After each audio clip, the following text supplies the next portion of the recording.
I want to say that India is a brilliant development story. There are many ways to say what has happened to India in last, I'm 50 years in public life.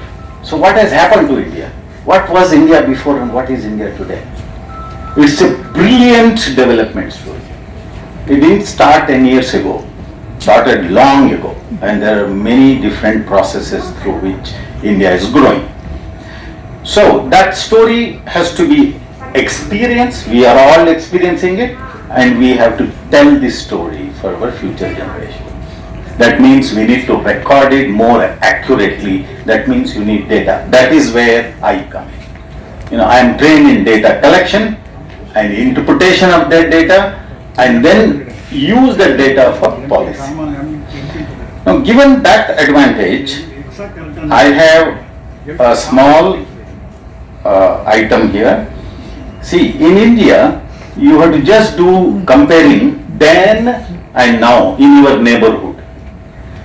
How were your streets, how were your schools and colleges, how was your transport system, how was the access to food, vegetable, this simple thing we do. You imagine 25 years ago, 30 years ago, what was it and what is it now? Now, in the whole process, there is one thing which stands out in India, and that is never in the history of India annually the real wage rates decline. Even today, even before, the real wage rate, the value of the labor, labor is liberated in India. But every labor may not get employment the same day. But if you take overall the number of days and the value that laborer gets, the actual value increases every year by year, and nobody plans this. Government has planned minimum wages, useless minimum wages exercise. Nobody uses it. But the whole system is such, and that is the greatness of India.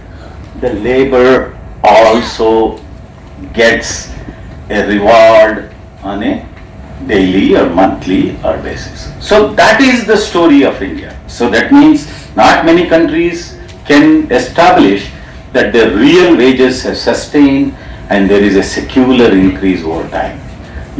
So that is the greatest thing about India.